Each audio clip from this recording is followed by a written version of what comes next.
Welcome back, everybody, to our Echo Means Business new Pro Networking series. Echo Means Business is launching many new features in 2021, like I talked about last week, including a Pro Rewards loyalty program that I'm very excited about, new Pro workshops, Pro resources, and what we're launching tonight. Actually, we're not launching tonight. I guess this is our second week. It's our second Pro Networking event, which is an ongoing series of sessions featuring industry pros like the guys and the gals on my left and right, connecting and sharing stories, tips, and strategies, and giving you the opportunity to talk to them live. So today, this is the second of a 4-part series that we're using as part of our kickoff, featuring members of our user advisory group, which is a volunteer group of industry pros who provide user feedback to Echo's marketing team, as well as their product engineers, and lead the mentorship side and the content here on echomeansbusiness.com. So we've called this series Spring into 2021 because we're trying to get you guys ready for the new year. And so we talked about your back end last time and getting your office set up and getting your certifications in and your insurance. But today we're going to be focusing on marketing and building a bigger client list. What's the best marketing tactic? Is it EDDM or targeted social advertising or promotional marketing? In the next 2 Thursdays, we're going to be doing this again. Knowing your worth, establishing an hourly rate, determining your profit margins, that sort of thing is going to be next week. That'll be a really interesting conversation for those of you that are going to join us then. And then our 4th week is recruiting for success. Where to advertise, find good support staff, when can you afford them? That sort of thing. So that's going to also be right in time for when you're about to start hiring people for the spring season, especially for those of you up in the Northeast if we ever get out of this snowstorm. So let's get going. My name is Sam Fiorella. I'm the director of Echo Means Business Community, and I'll be acting as the moderator tonight. We have 4 UAG members with us tonight. Scott Horzewski from Landscapes by Acme, Mike Bedell from Bedell Property Management, LLC, the infamous Mr. Brad Cooper, listen to me, Bradley Bear. I wish. Yeah, you do wish. You don't look, you're not nearly as handsome, from Copper Creek Cuts. And then one of our new UAG members that I'm excited to welcome to the group, Nicole Sutterfield Cook, or otherwise known as the landscape manicurist. UAG members that I'm excited to welcome. All right, so one of you guys has YouTube on the other side, so close YouTube or put it on mute, please, so that we save our team the echo. Anyway, the reason that we put this particular group together for tonight is because they've all been a pain in our ass over the last little while on our private group chat, yelling and screaming at each other about marketing and what worked and what doesn't work. And everybody had such a diverse opinion. Nobody was right, nobody was wrong, but everybody had something that worked for them. Interestingly enough, it wasn't the same thing that worked for everybody else. So we thought, perfect, let's get this on camera, and share everybody's experiences. So let's get going. I'm going to start with the most obvious question, and that is, what is the one marketing tactic that you absolutely have to do every spring to set up your book of business for the new season? Right. So I'm going to start with Mr. Bear, just because you're on my right on my screen anyway. What's your tip? And then everybody else can comment and agree, disagree. So if you haven't already, setting up all the free social media or things that get you online. A lot of people who start off, they're like, what's the first thing I should do? I think a Google My Business, a Wix site if you're not feeling comfortable paying for a website, Facebook page, a Nextdoor page, all the things that you can do for free, you should. And if you're already past that stage in your business, I think you should, at that point, probably evaluate what kind of customers you're going to want for the coming year versus what you already have. So that'll let you know if you need to change something. That makes sense. Do you, Scott, you agree? Yeah, I do. I do agree on that. Before COVID, we used to go door to door also too. That was our best marketing tactic. just going door to door, knocking on doors and seeing who we could get a hold of, who we could have a conversation with. But yeah, I mean, setting up a Google business is definitely the first thing you should do, and try to get your name out there. That's the best thing to do. That's assuming that somebody's just starting their business. What about a guy who, or a woman or a family or a team, a couple that has already been in the business for a couple of years and it already has that set up? What's the one thing they need to do? Get your name out there. Keep getting your name out there as much as you can. We go year to year doing postcards. We put them in mailboxes. We put them door to door hangers, go, to community spots that might have you be able to put your business card up wherever you can get your name out. I think that's the best thing. And just keep putting your name out there. I mean, sometimes takes 7 times for someone to see your name to actually realize that you're in business and get you out there. So, I'm pretty sure Mike would, agree with me on that, is just keep getting your name out there to keep advertising, keep marketing. So. But that's assuming, like, if you're going to go door to door, like that's an interesting thing. I mean, and I think it's fantastic because you build relationships, but that's, you're going to have like a good personality like you do. If you're a curmudgeon like Mike, no one's going to want to see him going door to door. What did you do, Mike? Did you do that, or did you put up or did you just drop postcards so that nobody actually has to talk to you and look at that beard? So what we do in our company is we put agreements out in front of all our existing clients and give them the opportunity to get returning spots on our schedule. And then that lets us know what marketing we need to do, how much space we actually have in our schedule. And in turn, if we're pretty booked to begin the start of the year, then maybe we focus our marketing efforts on services that align with the openings we have later in the year. So it's kind of giving the people who we want to work with the first opportunity on our schedule. But then, yeah, obviously, once you're out there, you've hopefully got branding on your vehicles and stuff, and then that's kind of giving you the multi-touch points as you're out there, and that's what we've done, and that's what's allowed us to basically stay very busy season after season. It doesn't necessarily matter as much on the economic conditions. Thankfully, if you built enough business over the years, you're able to just kind of continually tap into that and stay in front of that same group of people. All right. Mike, your audio is really choppy and coming in and out. You may want to try resetting, going out and coming back in maybe. Nicole, I'm going to ask you, when you made the switch from being, a manicurist to, as the story, the famous story goes, from being a manicurist to the landscape manicurist, what was the marketing that you did that got you to where you needed to be today, or where you are today?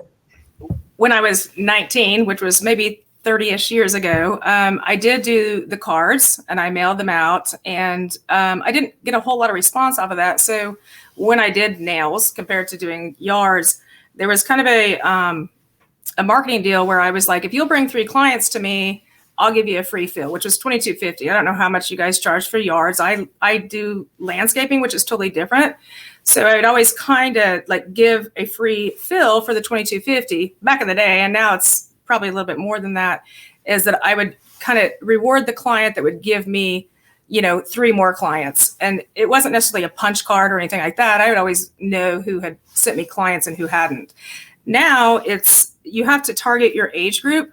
Instagram is not that 40 to 60-year-old age group. And so I really feel it's really important to either friend the client that you're with or you're doing their yard for, and either, tag them in it or ask if they can tag, hey, I just mowed like stripes in your yard. Can I tag you in my post? And if you'll recommend so-and-so amount of people, I will give you 10% off or whatever it is. I'll weed your bed. So if you want to kind of integrate in to mowing, to weeding, to doing, the bushes and everything else, can you give them a free service that they don't normally have? I'm all for that. Is just do something that they don't normally get, so you can, kind of promote those other things that are going on in your business. If you don't, if you only mow, can you maybe edge, the driveway that you don't normally do and maybe charge however much do you do? I mean, I don't know how you guys do that. Do you charge more to edge, or is it all kind of within the service? I don't know. Do you guys want to answer her? I was going to ask, Nicole, do we have to go to the moderator to give us time? No. So for me, since I'm down here in Florida, I don't actually do a lawn unless I also edge it. So if somebody says, "Oh, I just want you to run the mower over," unfortunately, I don't do that because it just doesn't look good, and I don't want anybody to see me and be like, "Oh man, that doesn't look good." So usually it's just included in the price. What I'll do is I'll give them a weekly or every other week price, and that's going to include mowing, string trimming, edging, and blowing off hard surfaces. And so I guess then my question would be then, do you have other guys on your crew that you would probably try to do bed work on? I mean, is that something that you try to do also, or are you just doing mowing and you're not trying to do the landscaping part at all? For me, it's just me. I'm a part-time guy and it's just me. So I try and stay away from the big time drains like the bed weeding, because it's much more efficient for me to go out and mow than it is that kind of thing. If and it's that's a me. yeah, if it's a good customer, I might do it, but more often than not, I'll just say, I really only focus on mowing, that kind of thing. So I guess if you're trying to offer other services within your company or business, then I would say do something that you don't normally do, which would be weeding. Hey, I'm going to hit the sidewalk. I'm going to hit my neighbor's sidewalk, and I'm going to let my client know that I just did that so they can pass that information on. Just kind of, I don't know. I mean, it takes you 5 seconds, right? Right. I mean, it just depends on how long you want to be there at that job and how much jobs you have. Nicole, I have a couple guys that work with me on a normal basis, and we run one crew, and it just depends on the day. Sometimes we go through the beds. If they look really bad, we'll go through the beds and kind of pull them, because a lot of our customers have full service. So not only do we do the mowing, we do the landscaping, the lawn fertilization, everything. So we kind of look at each lawn depending on the day and how fast we have. And then if not, we have 2 extra days a week that we do just straight landscaping. So we'll go them 2 days and just go back to them jobs and take care of that stuff for them. So it just depends on the day. I mean, and I think everybody's different, how big your crew is or whatever, like Brad, he's one person, so he's just going to continue just to mow, and, but there's us that, do everything. And, Mike does, I know, a whole bunch of different stuff too. So, he might have a couple more guys with him. I don't know how he does it. I mean, he never talks to me, so I don't know. I mean, he's literally an hour away, but who knows? What about you, Mike?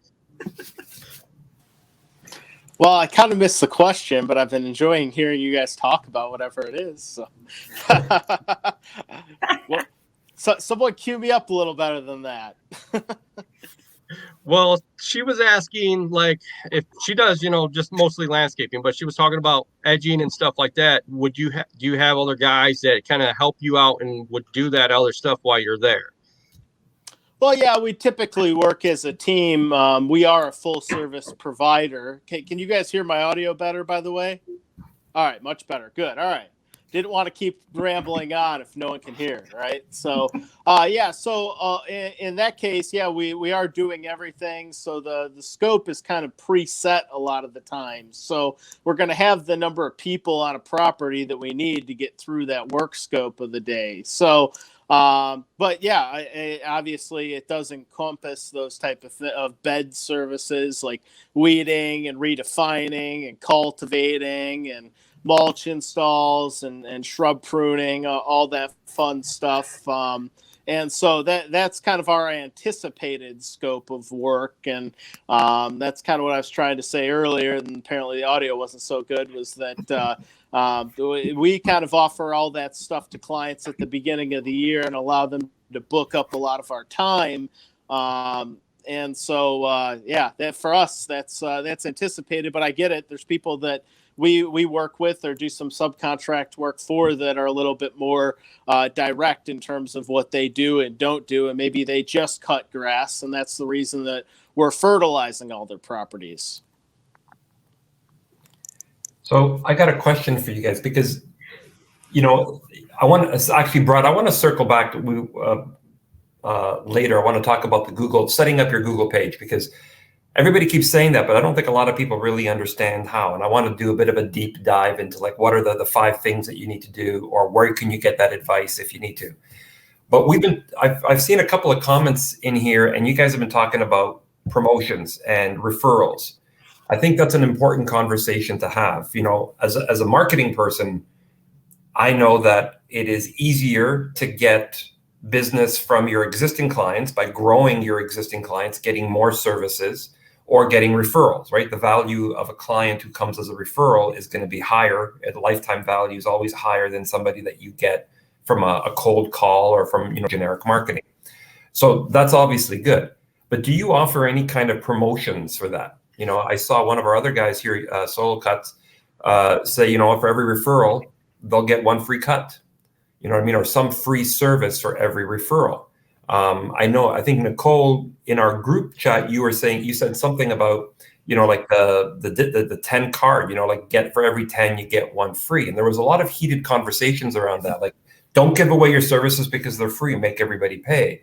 But there's a real value in driving those referrals or getting people to do more services. So what's everybody's thought on those types of promotions in terms of driving new business or new revenue? Nicole, why don't you share first, and then we'll go around. Share what? I'm sorry. My promotions that I do? Yeah. I think in general is taking your existing clientele and how can I, go out from that. Now, again, I don't mow yards and everything like that, but I do, hardscaping and landscaping, and I end up doing mulching. And do I have a lawn guy that I'm going to give out, a referral to, and how can I, kind of go off of him to refer other things back to me. So to do promotions and stuff, it would just simply be giving a discount to the people that I actually have right now. And if they're going to refer their, neighbors or what have you, I'm more than happy to go ahead and give 10, 15% discount the next time I come back around. Now I do bi-weekly, monthly, and seasonal landscaping. So I'm coming in and I'm trimming things and everything like that. But I'm also going to go kind of one step forward and go, okay, well, you know what? It's Mother's Day. Can I leave some plants on the front porch or what have you to go ahead and just promote me there? And I'm going to go ahead and do the 2 or 3 yards that are next door to them because I've already seen my trailer. They know what I do. They know what type of work I do. So, that's just kind of where I go, is I just kind of go off my existing clientele, and I appreciate them. Why wouldn't you? Yeah. Brad, you're dying to say something, I know. No, I was engaging in the chat. So I think, at least as far as the discount thing, I don't have a problem with it. I think it has to be some function of how much free time you have to fill in your schedule, how badly you need the income. And, those 2 things are going to kind of affect how you feel about it. So for me right now, where, I've got, 3.5 days that I can fill with work, I'm kind of at the point where I don't really want to discount my work. I want to see who I can charge the most for, not in like a price gouging sense, but who is it that has the yards that I like, who's going to pay the most because they like a guy who, dresses nice, who has insurance, because I'm in a very rural area in Florida. So, throw a rock and you're going to hit 20 guys who are doing it for beer money type thing. But if you're just starting out and you're struggling to make ends meet and, you've got a lot of free time, maybe discounting your stuff to start getting business coming in isn't the worst thing. I think it's just, it just all boils down to you and your current set of values. Mike, what's your take on the whole discount thing, the whole promotional marketing? Well, it makes me think of a quote my landscape design professor used to say: "You got to know where you are, and you got to know where you're going."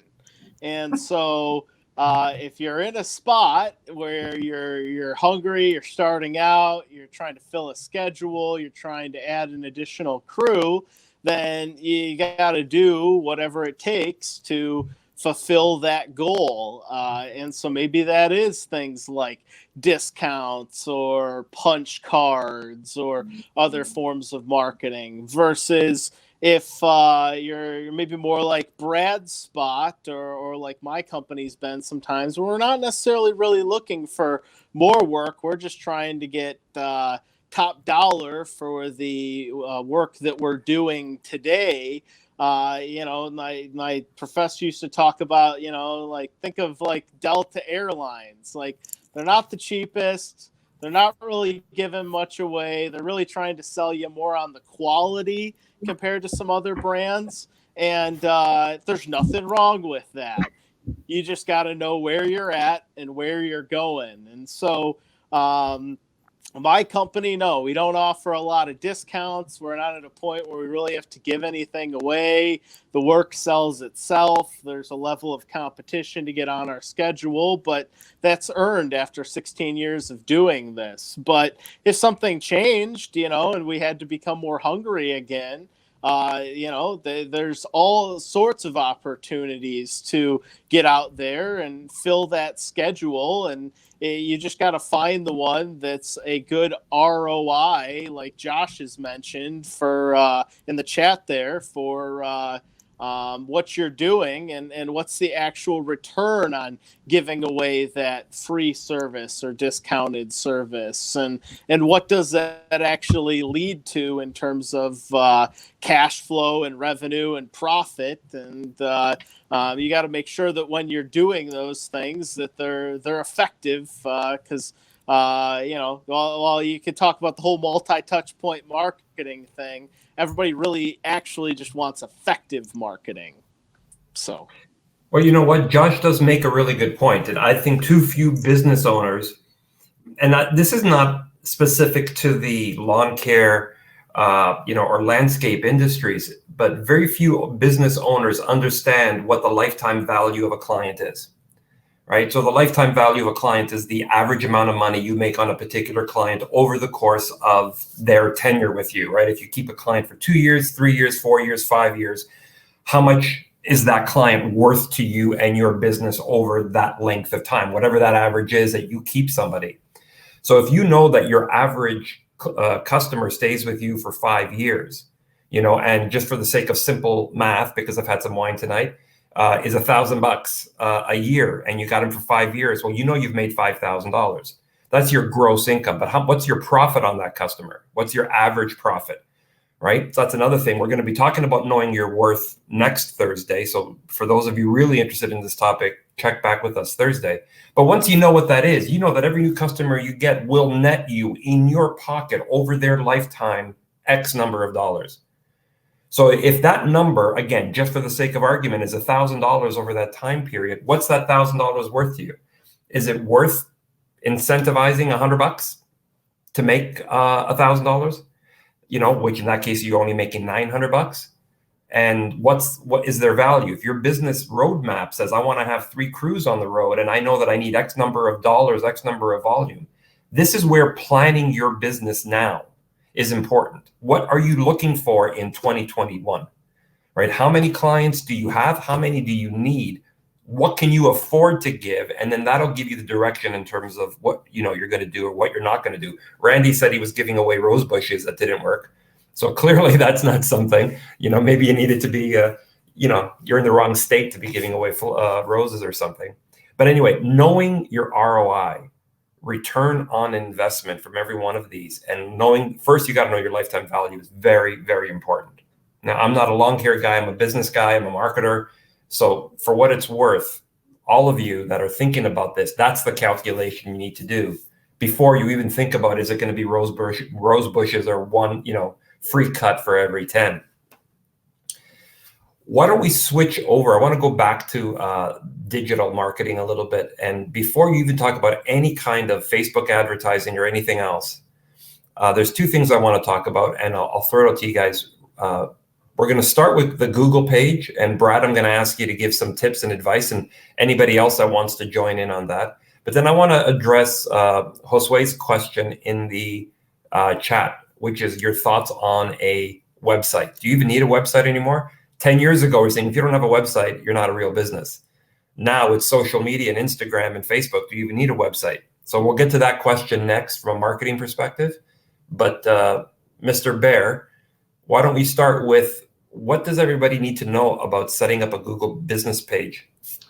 It's pretty straightforward. If you've done any kind of social media profile in your life, whether it's, LinkedIn or Facebook or MySpace back in the day, the Google My Business stuff is pretty much the same.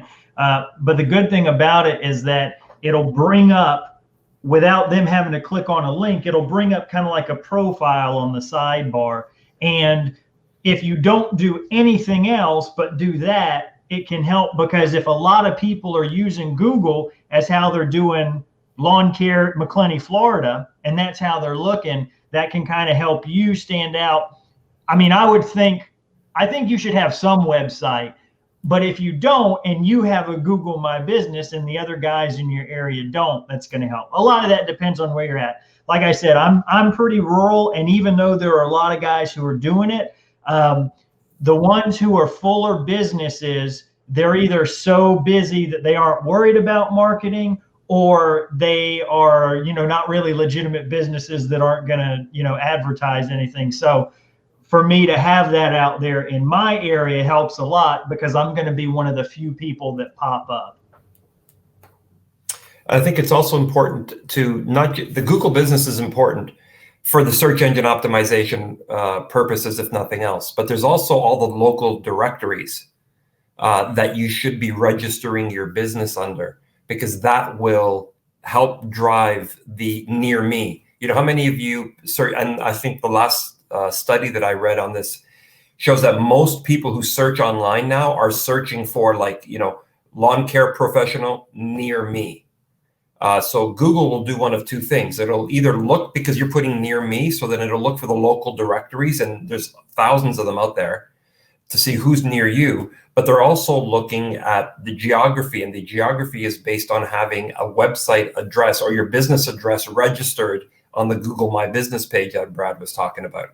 So if you want to get that route density that everybody keeps talking about, that's going to be really important to do.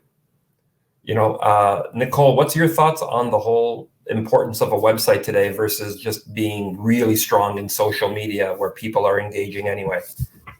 I used to do Google back in the day, between Nails and the other couple businesses that I've had. And I think that it's, as far as your write-up on the Google type side, you have to have a really good write-up, because you're only seeing the first two lines as somebody comes in and wants to Google it. Me personally, I think that if you're going to go and target somebody, it would be Facebook. I think that the age group of people that are able to have their yards mowed every single day or have the landscaping done would be, I'm going to go in there and I'm going to target an age group, and okay, wait, I want to go in here with this particular neighborhood. Again, I'm trying to compare the mowing to the landscaping. I don't have to go and load 7, lawnmowers or 6 guys or whatever. It's me and maybe 1 helper. So as far as targeting for lawn care, you guys do not want to load your mowers up. You want to target one particular area, and you can do that within the Facebook ads. And it's not like, oh, I want everybody within, 60 miles. You want somebody within 10 miles, and you're going to target that particular area. The Google, I don't know what it is now. It used to be quite a bit to be able to put in your mega tags and all that stuff to be able to have you pop up. I don't know what it is any longer, but it used to be a lot compared to Facebook, where you can go ahead and just, target people. And it doesn't seem to be all that expensive to do that. I don't do it any longer. I used to for a couple of other businesses that I was over their Facebook pages, and it just seemed minimal compared to Google or what it used to be in the past. One of the things that is really one of the main reasons to have that, whether whether it's your Google or your website, even if you don't do a lot of interactions on your website, today everybody goes to a website for social proof. If you're about to drop something in their mailbox or put a door hanger, if you're still doing that, or if they see your truck driving down the street, what's the first thing that 90% of people are going to do? They're going to look you up on the web. They're going to look at your website. Is it professional? How does it compare to everybody else? Are there customer testimonials? What's your average rating? And what are the photos? Am I the only person who's going to be using this guy? So if for no other reason, again, I'm stepping in as not as a lawn care pro, but as, you know, head of a marketing agency. The most important reason to have a website today is for social proof. Even if you don't spend a lot of time engaging people on that, and you will get calls from that, that's the one thing that you all have to start thinking about now. Do I have them on my website or not? And if not, I should be asking every one of my existing clients for a testimonial.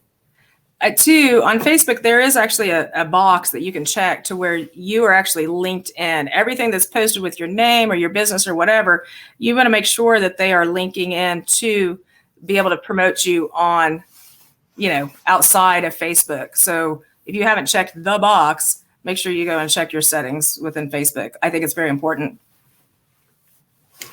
Yeah, it certainly, if you can aggregate all of that information and have it come in, right? The other thing is look at your register, whether you're with Homestars. I know a lot of our pros have gotten together with these aggregation sites for services like a Homestars or whatever, and get as many ratings on those things as you can, because you'll get a lot of leads coming in from that, sometimes even more so than social media. But Josh is asking a really good question. Who wants to answer it? It's up on screen right now.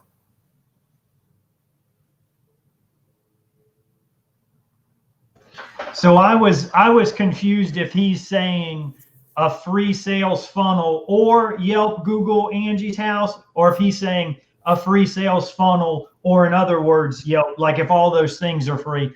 Because at least the things that I've seen, like the house, like the Yellow Pages, there's always some catch where at the end of the day, they're wanting some kind of payment before they do something.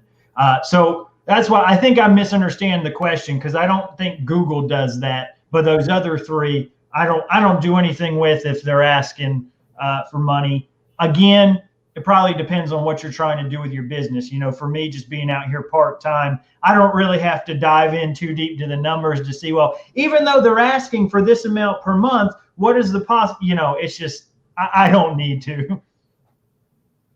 That makes sense. So let's, we're at the halfway mark. So let's switch gears here and go into our second topic, general topic, which is digital versus traditional. We've been skirting around it a little bit with these questions already, but there's been a big debate in terms of, especially now in this pandemic, do you still go door to door?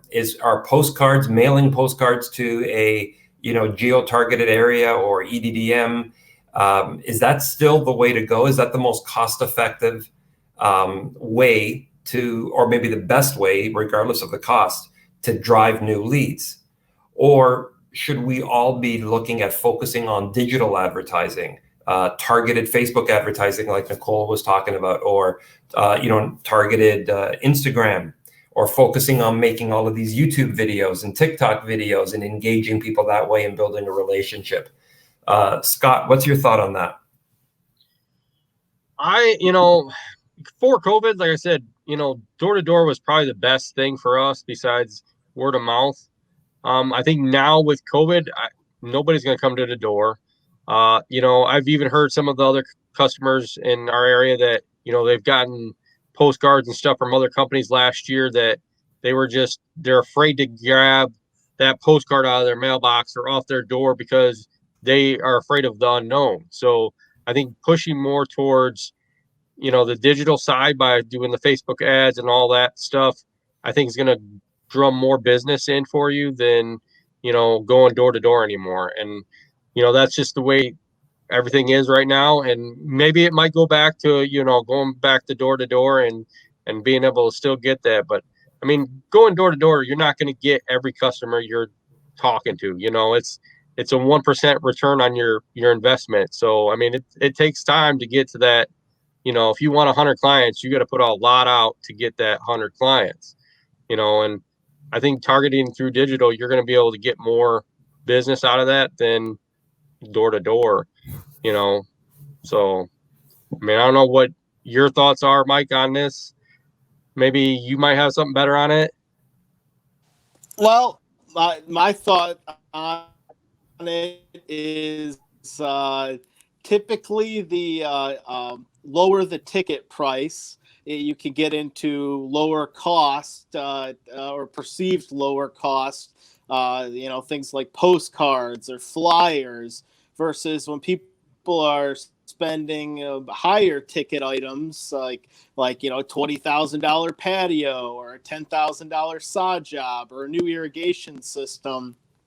They're much more likely to look to referrals, and then maybe kind of cross-checking that with some social proof, or if they're not really getting good referrals from friends or family or neighbors, then at that point, I think in this day and age, they're probably likely to go, irrigation service near me, or I live in Milford, so Milford Irrigation or something like that. So I think over the years in my company, I've seen print used to be much more effective, but the handful of kind of random non-referred calls we get throughout different seasons tend to all be driven just from the fact that we show up on the internet, and they know that we're a snowplow contractor in their city, or that we do pruning, and those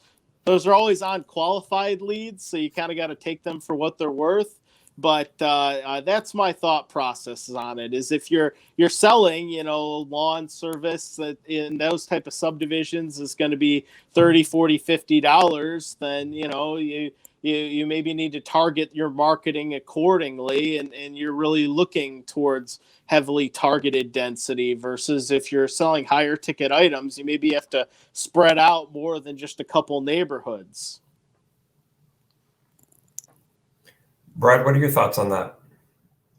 A little bit of an offshoot of Mike's, but just applied strictly to mowing.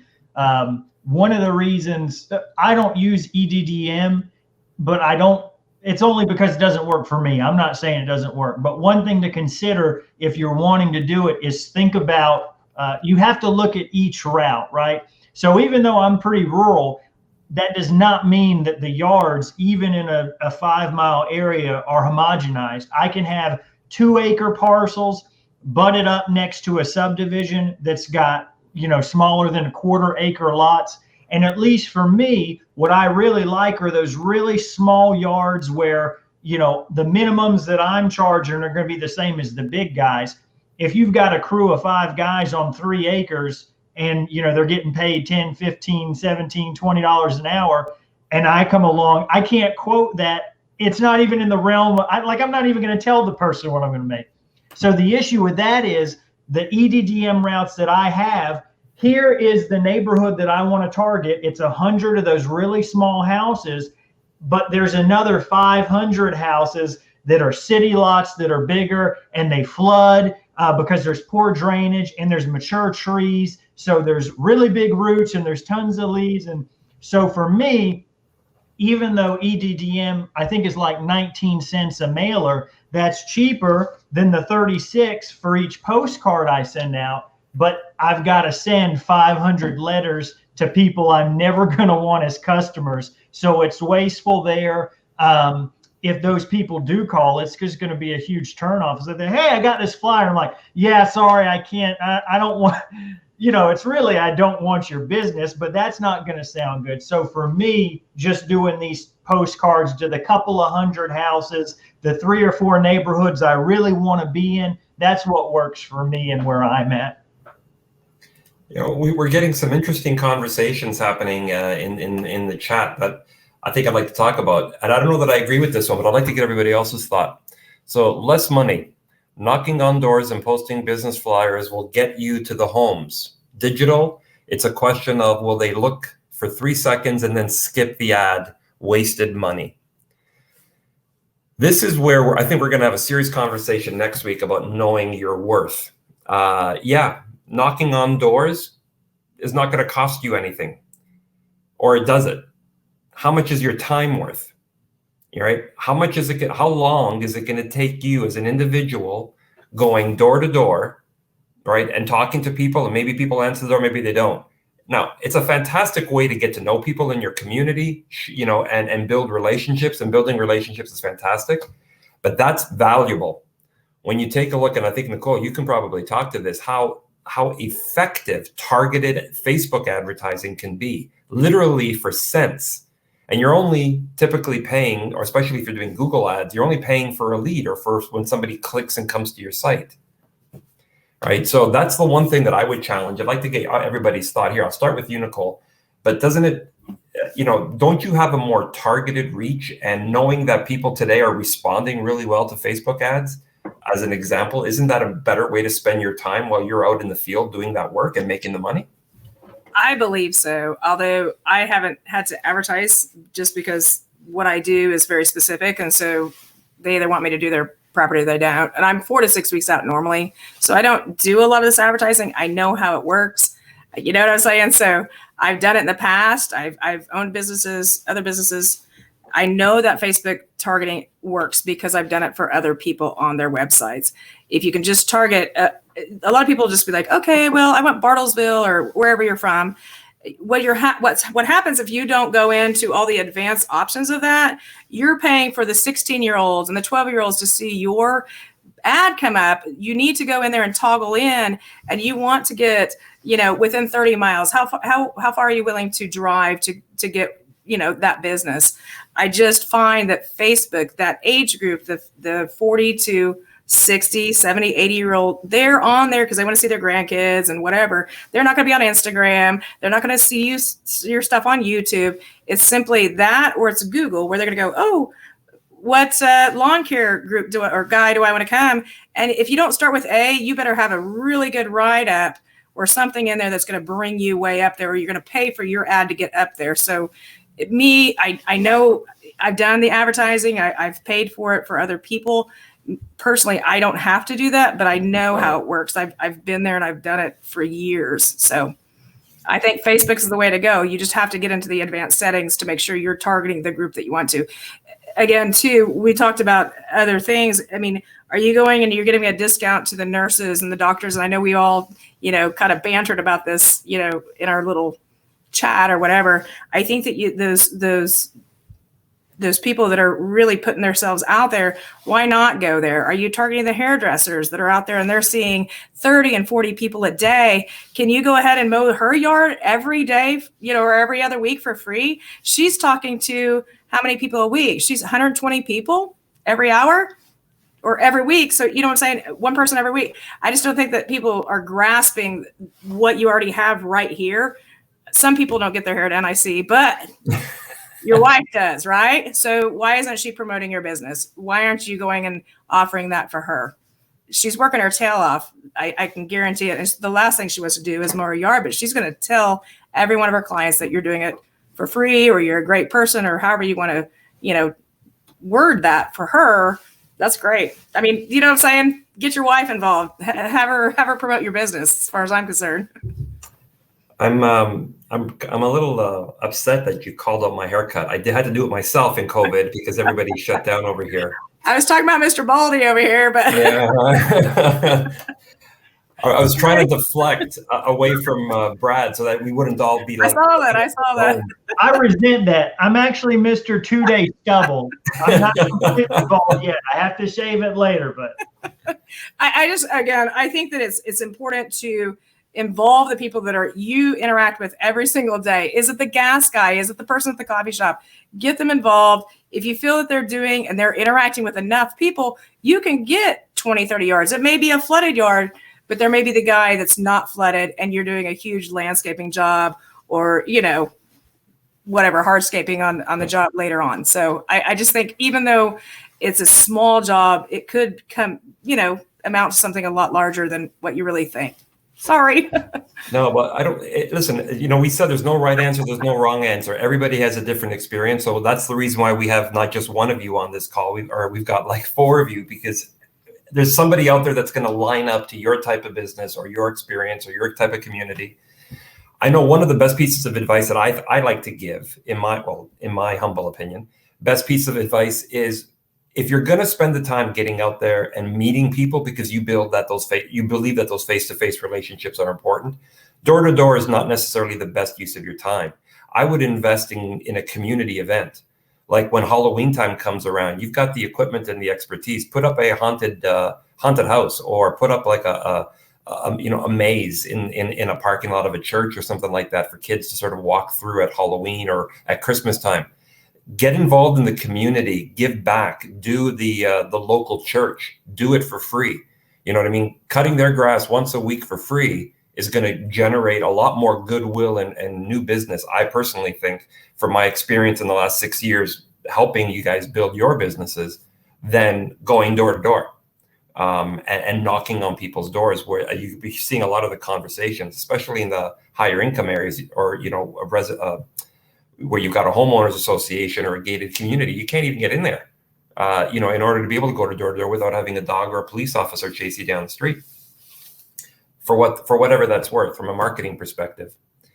I want to answer Josue's question in the chat. Let's give him some advice. He asked, "What's the best CTA, the best call to action to have it in a postcard if you are going to be mailing postcards? Your phone number, your website. What do you guys think?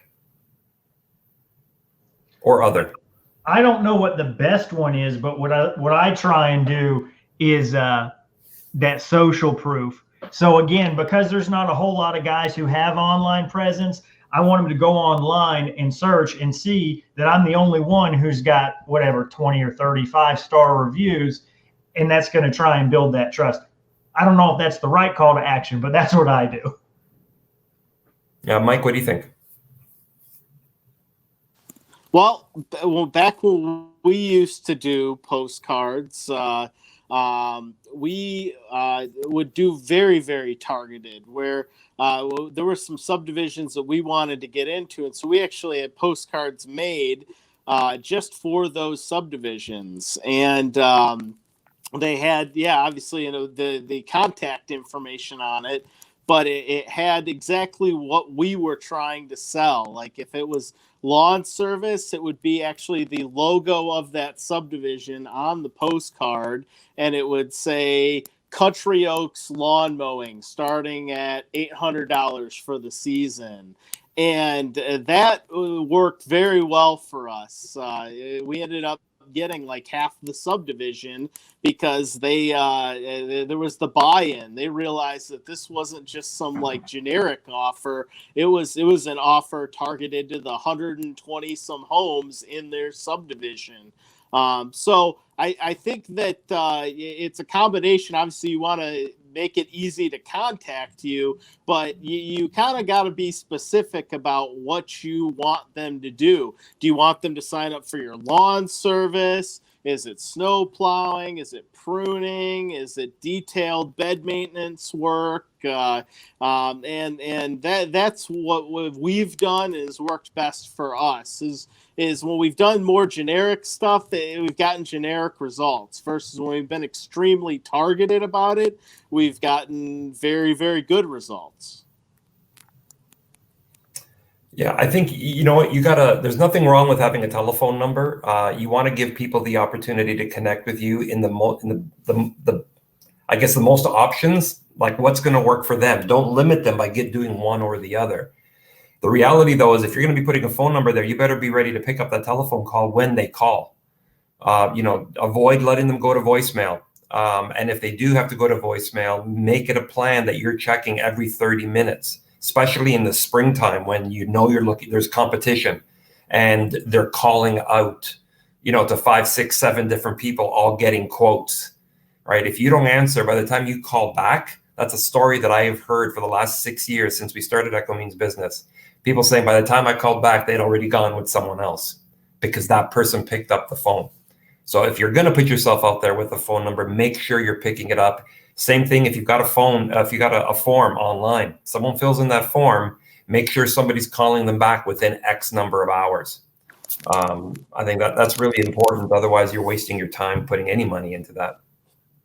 I agree, Sam. If we were to do it over again, especially because the wave has really changed over the past 10 years since we went through that marketing effort. If I were to do it again this year and was looking for that influx of clientele, I probably would invest in one of these virtual call centers.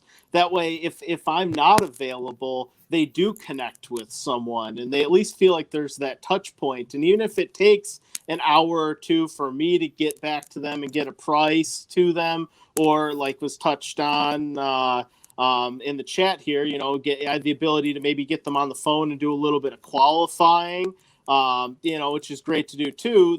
That's fine. But if I were to do it again, that's something that's definitely more available than it was back when we were making that effort. And I think there's a lot of value in that, especially if you're looking at that size of a company, or if you're just that tied up and that you may not be able to get back to them in a perceived timely manner. You got to take advantage of the other options that are out there.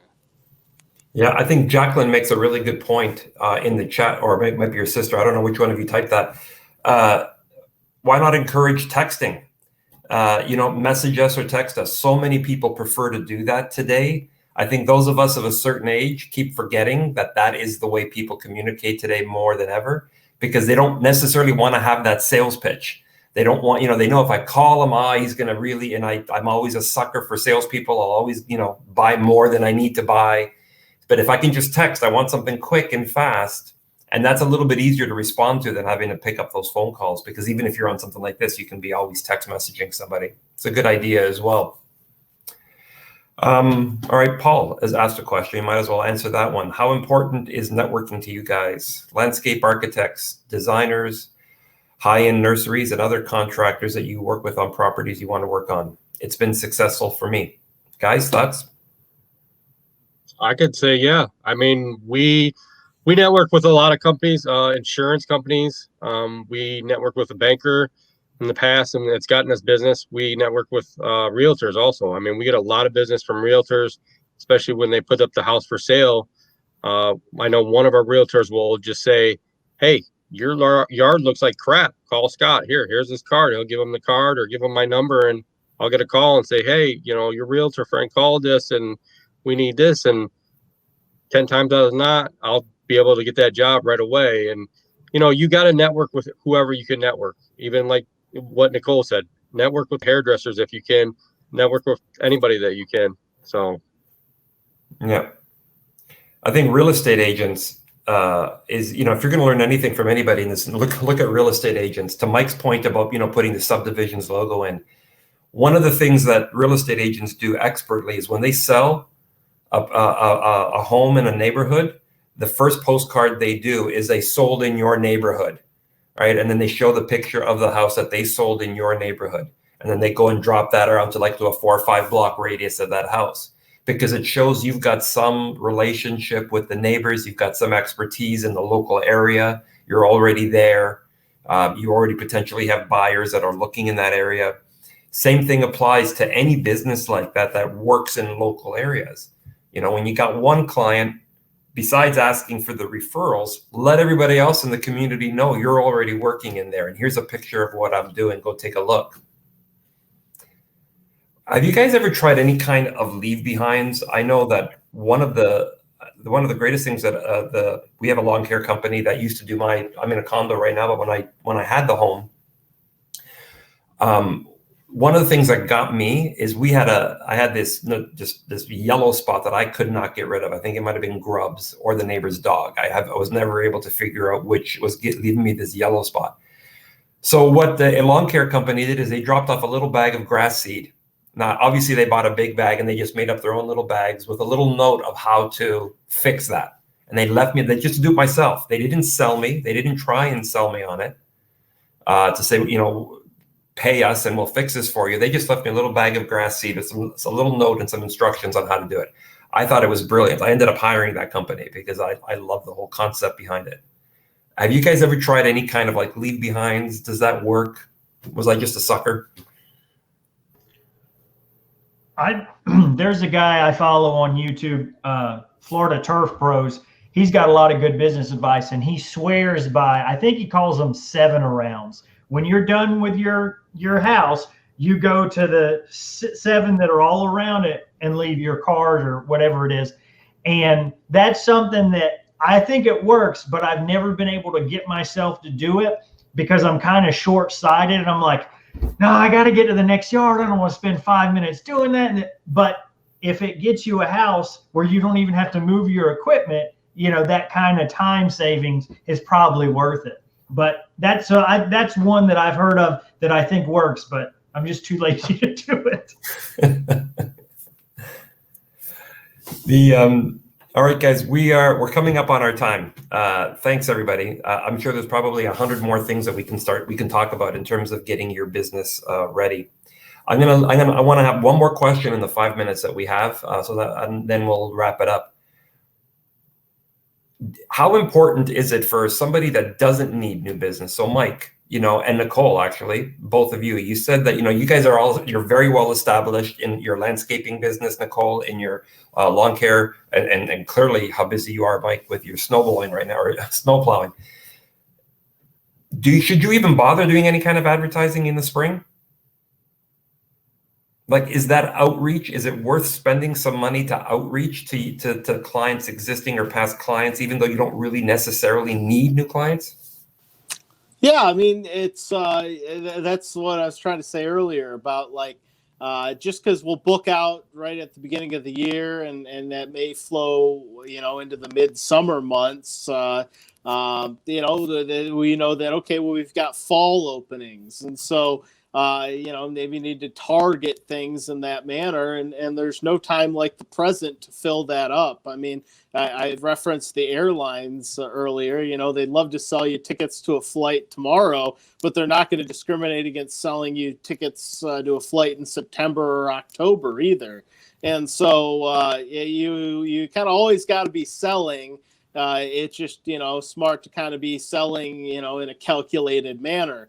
So just because we're busy, all of April, May, June into July, I'm at that point, well, let's sell some landscape jobs in August, or, maybe make some networking relationships. So when people are really looking for an irrigation contractor, when it's hot in August, we can have that work flow into us if we have some openings. So, just because you appear full, or you're blessed to have clients that keep you busy, it never hurts to just keep selling. And the only other side to that is you have to know your limits, and there comes a time where it's okay to say no too, and that's honestly been kind of my biggest learning curve over the past couple of years, is learning what's enough, and is it really worth doing that extra job, or am I just burning myself out and my staff out for an extra couple grand in revenue this year? And so it's a fine line, but at the end of the day, there's always work out there, and if you're willing to do it, go make it happen. So. Nicole, what are your thoughts on that? You don't do any advertising now that you're always booked? I really don't. I do. You were speaking of realtors earlier, and I kind of took my little mute button. And I think with when I promote my business with the realtors, or if I do that huge, before and after photo, I'm not only promoting that house, I'm promoting, myself, and probably another 5, sometimes thousands of people off of that realtor for that before and after photo, because I'm coming in there. So can I discount that just a little bit? So I just want to touch base on that a little bit. I don't do any advertising other than my before and after photos. And I think that just speaks volumes as to what I do. I think with lawn mowing, I believe that you just have to, what is it that sets yourself apart from the other companies? I mean, what is it, $35 a yard? Can you discount at $2? Everybody thinks that $2 really isn't a big deal, but for somebody that's my age, I'm like, hey, he's going to give me $2 discount, but I'm also going to go look on your social media site and see, oh, how many yards is he posting, and who's he doing, and how many friends am I friends with that person. And I'm going to go and, hey, does he do a really good job? I don't have to promote. I do my before and after photos because I think it's such a huge impact on Facebook to realtors, to, you know, all of my people. I mean, I have 2,000 people that I'm friends with on Facebook. I don't do Instagram necessarily, and I don't do YouTube, and I don't do all that stuff. Again, my target audience is on Facebook. They're wanting to see their grandkids and stuff like that. So I think that just promoting yourself for free and tagging that person in there that you can, whether it's a doctor or the realtor or whomever you're working for, ask them if you can tag the yard and do the before and after photos, because it's going to show up in that news feed.